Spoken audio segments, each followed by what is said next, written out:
Il s'agit de contempler l'agneau dans sa marche. L'agneau demeurait chaque jour dans la position qu'il avait adoptée initialement, et il en subissait les conséquences. Toutes sortes d'épreuves venaient remettre en question sa position.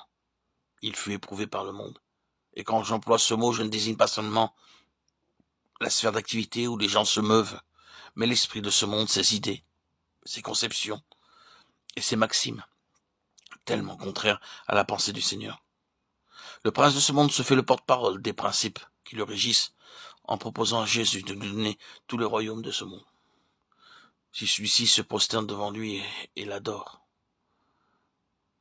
si seulement tu voulais rabaisser un peu tes exigences et laisser tomber tes principes rigoureux et absolus, si seulement tu faisais un tout petit compromis, tu pourrais retirer tellement plus d'avantages. Ne sois pas si extrême, si absolu, si entier. Cela n'est pas dans tes intérêts. C'est ainsi que résonne le monde. L'agneau s'est sans arrêt heurté à cela. Il a été mis à l'épreuve par l'esprit du monde et sa philosophie, qui est diamétralement opposée à l'esprit de l'agneau. Il fut éprouvé par les puissances du mal. Bien souvent, les forces maléfiques nous agressent directement, sans se servir des hommes ou des circonstances. C'est comme si elles se ruaient sur nous, indépendamment des hommes ou des éléments extérieurs. Et nous avons l'affreuse sensation que le mal se déchaîne. On a l'impression que ces puissances du mal ont pénétré au-dedans de soi. À d'autres moments, elles ont élu domicile chez d'autres personnes et nous provoquent. Toujours est-il qu'elles semblent agir maintenant dans notre être intérieur.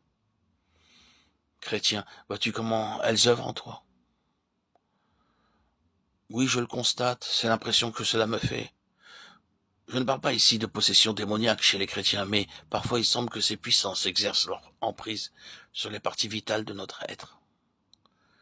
En combattant les puissances du mal, le Sauveur a été travaillé dans son âme. Oh, si la vie intime du Seigneur Jésus nous était révélée.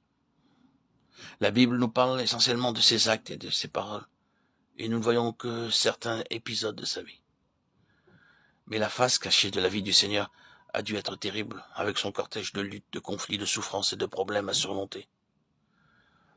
Il était venu pour cela, mais il devait maintenir quotidiennement dans sa marche son cheminement et sa progression, la position qu'il avait adoptée à l'origine. Quant à nous, nous sommes tenus de suivre constamment l'agneau, et ce, en toutes circonstances.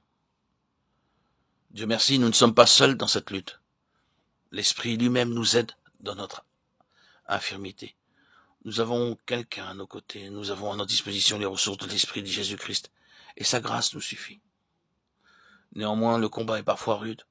Je veux parler de ce renoncement à nous-mêmes et du don de notre vie. Ils suivent l'agneau partout où il va.